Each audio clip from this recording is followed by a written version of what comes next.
നമസ്കാരം. ഇഫക്ട് ന്യൂസിലേക്ക് ഏവർക്കും സ്വാഗതം. ശബരിമല സ്വർണ്ണപ്പാളി വിവാദത്തിൽ അന്വേഷണം പ്രഖ്യാപിച്ച ബഹുമാനപ്പെട്ട ഹൈക്കോടതി ഉത്തരവിനെ ഭാരതീയ ജനതാ പാർട്ടി സ്വാഗതം ചെയ്യുന്നു. സ്ട്രോങ് റൂം പരിശോധിക്കണം എന്നാണ് ഹൈക്കോടതി ഉത്തരവിട്ടിരിക്കുന്നത്. ശബരിമലയിൽ ലഭിക്കുന്ന സ്വർണവും മറ്റു വിലപിടിപ്പുള്ള വസ്തുക്കളും ഉൾപ്പെടെ ഇവയെല്ലാം രജിസ്റ്ററിൽ എൻട്രി ചെയ്യുകയും അത് സ്ട്രോങ് റൂമിൽ സൂക്ഷിക്കുകയും ചെയ്യണം എന്നുള്ളതാണ് പതിവ് നടപടിക്രമം. അവിടെ നിന്ന് അത് മാറ്റുമ്പോൾ അത് ബന്ധപ്പെട്ട രേഖകളിൽ രേഖപ്പെടുത്തിയതിന് ശേഷമാണ് അത് മറ്റെന്തെങ്കിലും ആവശ്യത്തിന് അവിടുന്ന് മാറ്റേണ്ടത്. ആ കാര്യത്തിൽ വളരെ ഗുരുതരമായിട്ടുള്ള വീഴ്ചയാണ് ദേവസ്വം ബോർഡിന് ഉണ്ടായിട്ടുള്ളത്. ദേവസ്വം ബോർഡിന്റെ കൈവശമുള്ള ഈ തരത്തിലുള്ള വിലപിടിപ്പുള്ള വസ്തുക്കൾ, അവയെ സംബന്ധിച്ച് കൃത്യമായിട്ടുള്ള രേഖകൾ ഒന്നും തന്നെ ദേവസ്വം ബോർഡിന്റെ കൈവശമില്ല എന്ന് കോടതി തന്നെ നിരീക്ഷിച്ചിരിക്കുകയാണ്. അങ്ങനെ ഒരു സാഹചര്യത്തിലാണ് ഒരു റിട്ടയർഡ് ജഡ്ജിയുടെ നേതൃത്വത്തിൽ ഇത് സംബന്ധിച്ച് വിശദമായിട്ടുള്ള അന്വേഷണം നടത്തണം എന്നുള്ള ഉത്തരവ് കോടതി പുറപ്പെടുവിച്ചിട്ടുള്ളത്. പൊതുസമ്മതനായിട്ടുള്ള, പൊതുസമൂഹത്തിന് വിശ്വാസ്യതയുള്ള അത്തരത്തിലുള്ള ഒരു ജഡ്ജിയെ തീരുമാനിക്കാൻ കൂടി കോടതി താല്പര്യമെടുക്കും എന്നാണ് വിശ്വാസി സമൂഹത്തിന് ഈ കാര്യത്തിലുള്ള അഭിപ്രായം. അതോടൊപ്പം ഇതിനർത്ഥം ദേവസ്വം ബോർഡിന്റെ വിശ്വാസ്യത നഷ്ടപ്പെട്ടിരിക്കുന്നു എന്നാണ്. ദേവസ്വം ബോർഡ് ശബരിമലയിൽ ലഭിക്കുന്ന വിലപിടിപ്പുള്ള വസ്തുക്കൾ കൃത്യമായി സൂക്ഷിക്കുന്നതിൽ അവർക്ക് സമ്പൂർണ്ണ പരാജയമാണ് സംഭവിച്ചിരിക്കുന്നത്. ഒരു കണക്കും ഒന്നിനുമില്ലാത്ത ഒരു സ്ഥിതിയാണ് എന്നും പറഞ്ഞ പശ്ചാത്തലത്തിൽ ദേവസ്വം ബോർഡ് പ്രസിഡന്റ് അദ്ദേഹം ഇനി തുടരുന്നത് എന്തർത്ഥത്തിലാണെന്ന് എനിക്കറിയില്ല. വാസ്തവത്തിൽ അദ്ദേഹത്തിന് അല്പമെങ്കിലും ഈ പറഞ്ഞ കാര്യങ്ങളുടെ അർത്ഥം മനസ്സിലായിട്ടുണ്ടെങ്കിൽ അദ്ദേഹം സ്വയം രാജിവെച്ചു പോകണം. ഇല്ലെങ്കിൽ സർക്കാർ അദ്ദേഹത്തെ മാറ്റണം. കാരണം ഇങ്ങനെ ഒരാളുടെ നേതൃത്വത്തിൽ തിരുവിതാംകൂർ ദേവസ്വം ബോർഡിന്റെ നിയന്ത്രണത്തിൽ ശബരിമലയും അതുപോലെയുള്ള ക്ഷേത്രങ്ങളുടെ സ്വത്ത് സുരക്ഷിതമായിരിക്കുമോ എന്നുള്ള സംശയം ഹൈക്കോടതി തന്നെ പ്രകടിപ്പിച്ച പശ്ചാത്തലത്തിൽ, ആണോ എന്നുള്ള സംശയം പ്രകടിപ്പിച്ച പശ്ചാത്തലത്തിൽ അങ്ങനെ ഒരാളുടെ നേതൃത്വത്തിൽ ദേവസ്വം ബോർഡ് തുടർന്ന് പ്രവർത്തിക്കണോ വേണ്ടയോ എന്നുള്ള ചോദ്യമാണ് ഭാരതീയ ജനതാ പാർട്ടിക്ക്. അതുകൊണ്ട് ദേവസ്വം ബോർഡ് പ്രസിഡന്റ്, കാരണം പല ചോദ്യങ്ങൾക്കും ഉത്തരം പറയാൻ ദേവസ്വം ബോർഡിന്റെ അഭിഭാഷകന് സാധിച്ചില്ല. പല ചോദ്യങ്ങൾക്കും കൃത്യമായിട്ടുള്ള മറുപടി പറയാൻ കഴിഞ്ഞില്ല. പലതിൽ നിന്നും ഒഴിഞ്ഞു മാറുന്ന സാഹചര്യമുണ്ടായി. ഈ സാഹചര്യത്തിൽ ദേവസ്വം ബോർഡ് പ്രസിഡന്റിനെ പുറത്താക്കുകയോ അല്ലെങ്കിൽ ദേവസ്വം ബോർഡ് പ്രസിഡന്റ് തന്നെ ഒഴിഞ്ഞു മാറുകയോ ഒഴിഞ്ഞു പോവുകയോ ചെയ്യുകയാണ് വേണ്ടത്. ഈ ദ്വാരപാലക പീഠം വന്നതും പോയതും ഉൾപ്പെടെ ദുരൂഹതയിലാണ്. കാരണം ശബരിമലയിൽ അയ്യപ്പന്റെ സ്വർണമടക്കം ഈ തരത്തിൽ കൊള്ളക്ക് കൂട്ടുനിൽക്കുന്ന ആളുകൾ ഈ ആഗോള അയ്യപ്പ സംഗമം എന്നൊക്കെ പറഞ്ഞിട്ട് ഇറങ്ങി പുറപ്പെടുമ്പോൾ അതൊരു പ്രഹസനമാകും എന്നുള്ളത് ജനങ്ങൾക്ക് തോന്നുന്നതിൽ തെറ്റില്ല. കാരണം ഞാൻ മനസ്സിലാക്കുന്നത് 4000-ലധികം ആൾക്കാർ രജിസ്റ്റർ ചെയ്തതിൽ, ഓൺലൈൻ രജിസ്റ്റർ ചെയ്തതിൽ ബഹുഭൂരിപക്ഷം ആൾക്കാർ വന്നില്ല. അതുകൊണ്ടാണ് കസേര കാലിയായി പോയതെന്നാണ്. രജിസ്റ്റർ ചെയ്ത ആളുകൾ പ്രതീക്ഷിച്ച് കാത്തിരുന്നു, പക്ഷെ ആൾക്കാരൊന്നും വന്നില്ല. എന്തായാലും ഈ ഇടതുമുന്നണി സർക്കാർ ഭരിക്കുമ്പോൾ ശബരിമലയിൽ സ്വർണമടക്കം ആവിയായി പോകുന്ന ഒരു പ്രത്യേക പ്രതിഭാസം, ആ പ്രതിഭാസമാണോ ഉള്ളത് എന്ന സംശയം കോടതി അടക്കം ചോദിച്ചതാണ്. പെട്രോൾ ആവിയായി പോകും, സ്വർണം ആവിയായി പോകുന്നത് നമ്മൾ ഇതുവരെ കേട്ടിട്ടില്ലല്ലോ. എനിക്ക് ഈ കാര്യത്തിൽ ചില ചോദ്യങ്ങൾ കൂടി ചോദിക്കാൻ ദേവസ്വം ബോർഡോ സർക്കാരോ ഈ കാര്യത്തിൽ മറുപടി പറയുമെന്ന് ഞാൻ പ്രതീക്ഷിക്കുക. ഒന്നാമത്തെ കാര്യം, ആരാണ് ഈ ഉണ്ണികൃഷ്ണൻ പൊറ്റി? എന്തടിസ്ഥാനത്തിലാണ് 2019 സ്വർണം പൂശാനായിട്ട് ഇദ്ദേഹത്തെ ദ്വാരപാലക ശില്പങ്ങളുടെ പാളി ഏൽപ്പിച്ചത്? ദേവസ്വം ബോർഡ് ഒന്ന് വിശദീകരിക്കണം. എങ്ങനെയാണ് ഈ ഉണ്ണികൃഷ്ണൻ പോറ്റിയെ തെരഞ്ഞെടുത്തത്? ഇപ്പോഴത്തെ ദേവസ്വം ബോർഡ് പ്രസിഡന്റിനെ അറിയില്ലെങ്കിൽ അദ്ദേഹം, കാരണം പ്രസിഡന്റ് ഏത് പദവിയും തുടർച്ചയാണ്, ഒന്നുകിൽ പഴയ പ്രസിഡന്റിനോട് അന്വേഷിച്ച് അല്ലെങ്കിൽ ദേവസ്വം ബോർഡിലെ രേഖകൾ പരിശോധിച്ച് ഈ ദേവസ്വം ബോർഡ് പ്രസിഡന്റ് പറയണം. ഉണ്ണികൃഷ്ണന്റെ നിലപാടുകളിൽ ദുരൂഹതയുണ്ട് എന്നാണ് നിങ്ങൾ പറയുന്നത്. അപ്പൊ ഈ ദുരൂഹ കഥാപാത്രത്തെ ഈ ചുമതല ഏൽപ്പിച്ചത് ആരുടെ ശുപാർശയിലാണ്? അതാണ് ജനങ്ങൾ അറിയാൻ ആഗ്രഹിക്കുന്നത്. നിങ്ങളുടെ തന്നെ സർക്കാർ ഉണ്ടായിരുന്ന കാലത്ത്, CPM-ന്റെ സർക്കാരിന്റെ കാലത്താണ് ഇത് ചെയ്തത്. ഈ സ്പോൺസർ ഉണ്ണികൃഷ്ണൻ പോറ്റിക്ക് സ്വർണ്ണപ്പാളിയുടെ അറ്റകുറ്റപ്പണിയുടെ അനുമതി നൽകാൻ ബോർഡിനെ പ്രേരിപ്പിച്ച കാരണം കോടതി ചോദിച്ചിട്ടുണ്ട്. ഇതുവരെ ഉത്തരം പറഞ്ഞിട്ടില്ല ദേവസ്വം ബോർഡ്, ദേവസ്വം മന്ത്രിയും പറഞ്ഞിട്ടില്ല.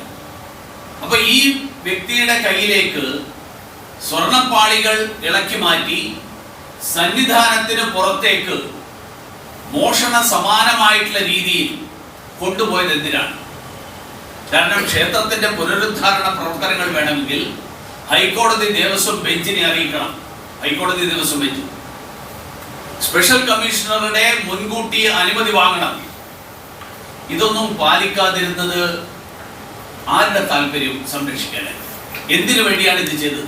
മാത്രമല്ല, മറ്റൊന്ന്, 2019 നൽകിയത് ചെമ്പുപാളിയാണ് എന്ന് ഈ ദേവസ്വം പ്രസിഡന്റുമാർ പറയുന്നുണ്ട്. അങ്ങനെയാണെങ്കിൽ 99 സ്വർണം പൂശി എന്ന് രേഖകൾ പറയുന്നത് എങ്ങനെയാണ്?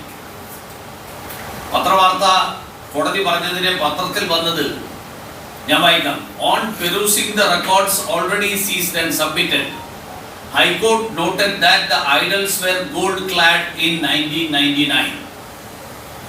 അന്ന് ഇന്നും CPM സർക്കാരുകൾ, അന്ന് നയനാരുടെ സർക്കാർ, ഇന്ന് പിണറായിയുടെ സർക്കാർ.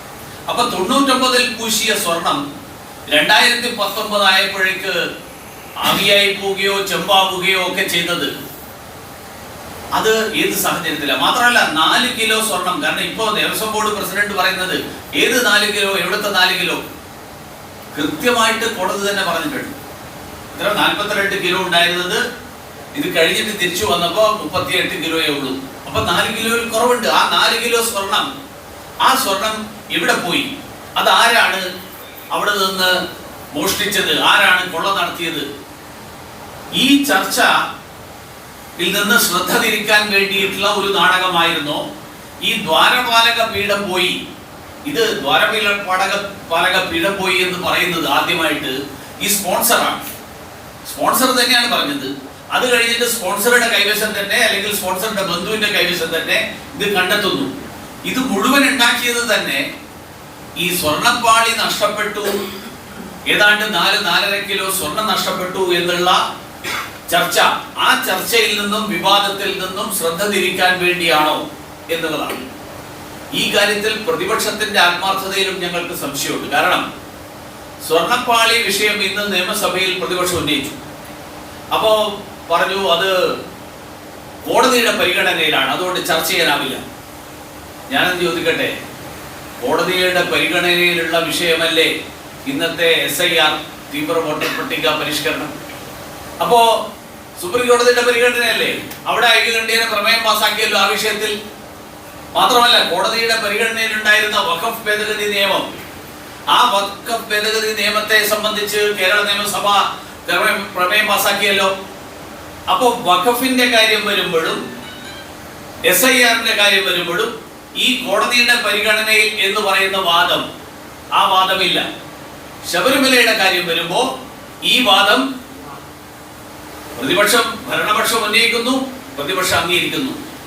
യുവതീ പ്രവേശന വിഷയം പോലെ തന്നെ കോൺഗ്രസിന് ശബരിമലയുടെ കാര്യത്തിൽ താല്പര്യമില്ലാത്തതിന്റെയും ശബരിമലയുടെ കാര്യത്തിൽ സ്വീകരിക്കുന്ന ഒരു അഴകുഴമ്പൻ നയം, ആ നയത്തിന്റെ പ്രത്യക്ഷ ഉദാഹരണമാണ് ഒരിക്കൽ കൂടി ഈ വിഷയത്തിൽ ചർച്ചയില്ല എന്ന് പറഞ്ഞപ്പോ, കോടതിയിലാണ് എന്ന് പറഞ്ഞപ്പോ പിന്നെ ഒരു ചോദ്യമില്ല, ആ വിഷയം അവസാനിപ്പിച്ചു. രണ്ടാമത്തെ ഒരു വിഷയം, ഇന്ന് നമ്മുടെ ഇന്ത്യ സഖ്യം കേരളത്തിൽ പ്രാവർത്തികമായി കൊണ്ടിരിക്കുന്നു എന്നുള്ളതിന്റെ അടുത്ത സൂചനയാണ് ഇന്ന് ഈ നിയമസഭയിൽ കണ്ട അടിയന്തര പ്രമേയ ചർച്ച. അടിയന്തര പ്രമേയം അനുവദിക്കുന്നത് ജനാധിപത്യത്തിന്റെ വലിയ പ്രഖ്യാപനമാണ് എന്നാണ് CPM പറഞ്ഞത്. ശബരിമല വിഷയത്തിൽ ഈ ജനാധിപത്യത്തിന്റെ പ്രഖ്യാപനം കണ്ടിട്ടില്ല. ഇന്നത്തെ അടിയന്തര പ്രമേയത്തിൽ നരേന്ദ്രമോദിക്കെതിരായിട്ട് ചീത്ത വിളിക്കാൻ CPM-ന് കോൺഗ്രസ് ഒരു അവസരം കൊടുക്കുക. കേന്ദ്രത്തെ കുറ്റം പറഞ്ഞുകൊണ്ട് തങ്ങളുടെ ഭരണപരാജയവും മിസ്മാനേജ്മെന്റും, ഫിനാൻഷ്യൽ മിസ്മാനേജ്മെന്റ്, ആ ഫിനാൻഷ്യൽ മിസ്മാനേജ്മെന്റിൽ നിന്ന് സംസ്ഥാന സർക്കാരിന് രക്ഷപ്പെടാനുള്ള അവസരം, ആ അവസരം ഒരുക്കുകയാണ് കോൺഗ്രസ് ചെയ്തത്. നമുക്കെല്ലാവർക്കും അറിയാം, സംസ്ഥാനങ്ങളുടെ ജനസംഖ്യ, വരുമാനം, വനം, പരിസ്ഥിതി കണക്കുകൾ, ജനസംഖ്യാ നിയന്ത്രണം തുടങ്ങിയിട്ടുള്ള നിരവധി മാനദണ്ഡങ്ങൾ, ആ മാനദണ്ഡങ്ങളൊക്കെ കണക്കിലെടുത്തുകൊണ്ടാണ് കേന്ദ്ര ധനകാര്യ കമ്മീഷൻ സംസ്ഥാനങ്ങൾക്ക് നൽകേണ്ട കേന്ദ്ര ഫണ്ട് വിഹിതം, ആ വിഹിതം എത്രയാണ് എന്ന് നിശ്ചയിക്കുന്നത്. അത് നരേന്ദ്രമോദി വന്നതിന് ശേഷം പുതിയ പതിവ് തുടങ്ങിയതല്ല, പണ്ട് മുതലുള്ള രീതിയാണ്, പുതിയ രീതിയിൽ.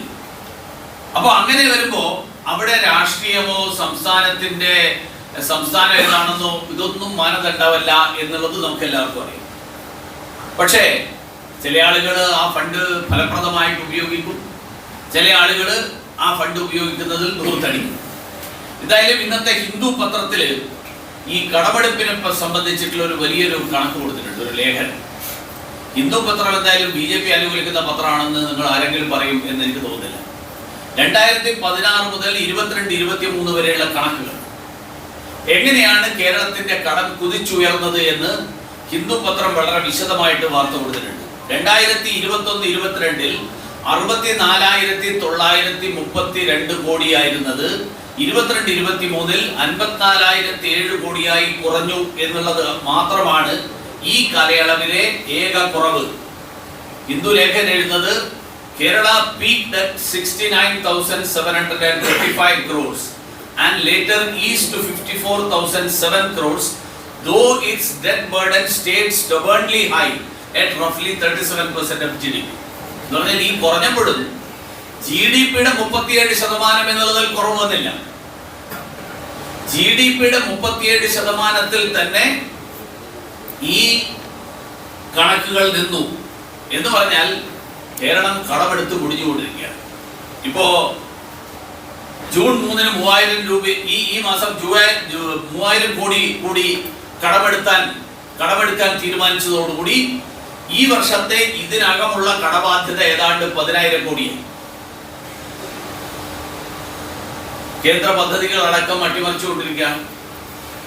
കഴിഞ്ഞ ദിവസം ഒരു കണക്ക് വന്നു, നമ്മുടെ ജൽജീവൻ മിഷൻ രാജ്യത്ത് മുഴുവൻ നോക്കിയാൽ 81% പദ്ധതി പൂർത്തിയായി കഴിഞ്ഞു, വീടുകളിൽ കണക്ഷൻ കൊടുത്തു. കേരളത്തിൽ അത് 54%.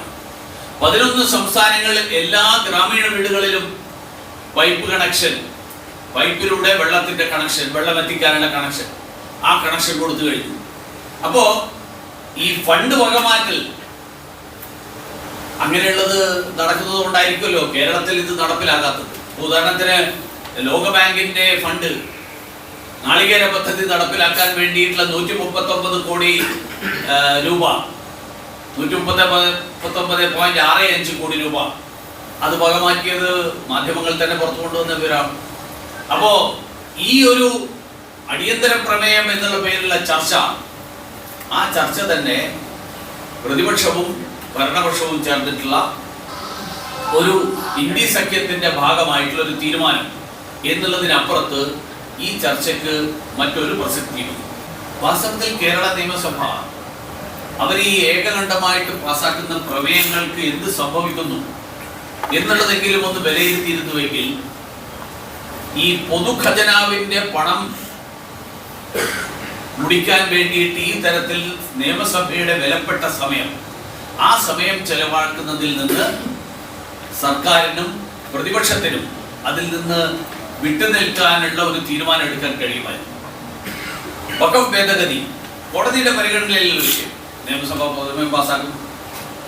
അബ്ദുൽ നാസർ മദനി കോടതിയുടെ പരിഗണനയിലെ വിഷയം, നിയമസഭ പ്രമേയം പാസാക്കുന്നു.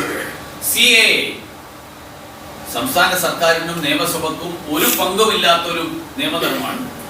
പാർലമെന്റിൽ കേരളത്തിന്റെ കൂടി അംഗങ്ങൾ പങ്കെടുത്തുകൊണ്ട് നടക്കുന്ന ചർച്ചയുടെ ഭാഗമായിട്ട് ആ ചർച്ചയെ തുടർന്ന് പാസാക്കിയ പൗരത്വ നിയമ ഭേദഗതി പ്രമേയം പാസാക്കുന്നു. ഈ പ്രമേയം പാസാക്കാൻ വേണ്ടിയിട്ട് ചെലവഴിക്കുന്ന സമയം കേരളത്തെ ബാധിക്കുന്ന കാതലായിട്ടുള്ള പ്രശ്നങ്ങൾ, ആ പ്രശ്നങ്ങൾ ചർച്ച ചെയ്യാൻ ഉപയോഗിച്ചിരുന്നുവെങ്കിൽ ഈ പൊതുഖജനാവിന്റെ ധൂർത്ത്, ആ ധൂർത്തിൽ നിന്ന് കുറച്ചെങ്കിലും മാറി നിൽക്കാൻ പ്രതിപക്ഷത്തിനെങ്കിലും സാധിക്കുമായിരുന്നു. BJP രാജ്യം ഭരിക്കുന്ന പാർട്ടിയാണ്. രാജ്യം ഭരിക്കുന്ന പാർട്ടി പ്രതിപക്ഷ നേതാവിനെ എതിരായിട്ട് വധഭീഷണി കൊണ്ടു. ഈ അപഹാസ്യല്ലേ ആ ആരോപണത്തിന്? ആ ആരോപണം അപഹാസ്യമാണ്. രാജ്യം ഭരിക്കുന്ന പാർട്ടി, ഞങ്ങൾ തന്നെയല്ലേ രാഹുൽ ഗാന്ധിക്ക് 24 മണിക്കൂർ സംരക്ഷണം കൊടുക്കുന്നത്. ആ സംരക്ഷണം അദ്ദേഹമാണ് ചില സന്ദർഭങ്ങളിൽ അദ്ദേഹത്തിന് സ്വകാര്യമായിട്ട് ചില വിദേശ യാത്രകൾ നടത്തുമ്പോൾ അദ്ദേഹം അത് ഒഴിഞ്ഞിട്ട് അറിയിക്കാതെ ചാടിപ്പോവുകയാണ്. ജംപ് ദ സെക്യൂരിറ്റി എന്നാണ് അവർ പറയുന്നത്. ഈ പ്രതിപക്ഷ നമ്മുടെ സുരക്ഷാ സേന പറയുന്നത് അദ്ദേഹം ഞങ്ങളെ അറിയിക്കാതെ ചാടിപ്പോകുന്നതാണ്. അല്ലാതെ അദ്ദേഹത്തിന്റെ സുരക്ഷയ്ക്ക് വളരെ താല്പര്യം എടുക്കുന്ന ഒരു സർക്കാരാണ് കേന്ദ്രത്തിൽ. നമ്മുടെ രാജ്യത്ത് ഒരു കോടതി ഉണ്ടല്ലോ. ആർക്കെങ്കിലും നിയമവിരുദ്ധമായിട്ട് ഈ രാജ്യത്ത് ആരെങ്കിലും നിയമവിരുദ്ധമായിട്ട് എന്തെങ്കിലും കാര്യം ചെയ്യുന്നുണ്ടെങ്കിൽ അവർക്ക് കോടതിയെ സമീപിക്കാം. കേരളത്തിലെ ഒരു പാർട്ടിയും കേരളത്തിൽ നടക്കുന്ന ഈ ശ്രമം നിയമവിരുദ്ധമാണ്, അതുകൊണ്ട് കോടതി ഇടപെടണം എന്ന് പറഞ്ഞിട്ട് ഇതുവരെ പോയിട്ടില്ല. അപ്പൊ അതിനർത്ഥം എന്താ? നിയമവിരുദ്ധമായിട്ട് ഒന്നും നടക്കുന്നതായിട്ട് അവർക്ക് തന്നെ അഭിപ്രായമില്ല. അപ്പൊ ഇതൊക്കെ ഒരു നിയമസഭയെ രാഷ്ട്രീയ പ്രചരണത്തിനുള്ള വേദിയാക്കുക. ആ നിയമസഭയെ രാഷ്ട്രീയ പ്രചരണത്തിനുള്ള വേദിയാക്കുക. കാരണം അവിടെ ഭരണപക്ഷത്തും പ്രതിപക്ഷത്തും ഉള്ള ആൾക്കാര് അവർ പരസ്പരം ഒരേ മുന്നണിയിൽ തന്നെയുള്ള ഭാഗമായിട്ടുള്ള ആളുകളായതുകൊണ്ട് അതിനെ എതിർക്കാൻ അവിടെ ആരുമില്ല. എതിർക്കാൻ ആളില്ലാത്തത് കൊണ്ട് നിയമസഭയെ രാഷ്ട്രീയ പ്രമേയത്തിന്റെ വേദിയാക്കാം. കാരണം ആരാണ് നരേന്ദ്രമോദിയെ കൂടുതൽ എതിർക്കുന്നത് എന്ന് തെളിയിക്കാൻ വേണ്ടിയിട്ടുള്ള ശ്രമം, ആ ശ്രമമാണ് പ്രതിപക്ഷവും ഭരണപക്ഷവും നിയമസഭയെ ഉപയോഗിച്ചുകൊണ്ട് നടത്തിക്കൊണ്ടിരിക്കുന്നത്. അത് ജനങ്ങളെ സംബന്ധിച്ചിടത്തോളം ദോഷകരമായിട്ടുള്ള ഒരു പ്രവണതയാണ്, തെറ്റായിട്ടുള്ള പ്രവണത. കോടതിയിൽ വരട്ടെ. പോലീസ് അന്വേഷിച്ചോട്ടെ, പറഞ്ഞിട്ടുണ്ടോ, എന്താ പറഞ്ഞത്? ഞങ്ങൾക്ക് അക്കാര്യത്തിൽ ഒരു പ്രശ്നമില്ല. കാരണം BJP രാജ്യത്തെ ഏറ്റവും വലിയ ജനാധിപത്യ പാർട്ടി, കോൺഗ്രസ് പോലെ ഒരു പിന്നെന്താ കുടുംബത്തിലുള്ള ആള് മാത്രം പ്രസിഡന്റ് ആവുന്ന പാർട്ടിയല്ല BJP. ജനാധിപത്യപരമായിട്ടുള്ളതാണ്. അതുകൊണ്ട് അങ്ങനെ ഒരു ജനാധിപത്യ പാർട്ടി, രാജ്യത്തെ ഏറ്റവും വലിയ ജനാധിപത്യ പാർട്ടി, കേന്ദ്രം ഭരിക്കുന്ന വിവിധ സംസ്ഥാനങ്ങൾ ഭരിക്കുന്ന പാർട്ടി രാജ്യത്തെ പ്രതിപക്ഷ നേതാവിനെ അപായപ്പെടുത്താൻ വേണ്ടിയിട്ട് ഒരു നിലപാടെടുക്കും. അങ്ങനെ ഒരു ചർച്ച തന്നെ ഒരു അർത്ഥശൂന്യമായിട്ടില്ല. വാർത്തകളും വിശേഷങ്ങളും ഇവിടെ അവസാനിക്കുന്നില്ല. കൂടുതൽ വാർത്തകളും വിശേഷങ്ങളുമായി വീണ്ടും കണ്ടുമുട്ടുന്നതുവരെ ഏവർക്കും നന്ദി, നമസ്കാരം.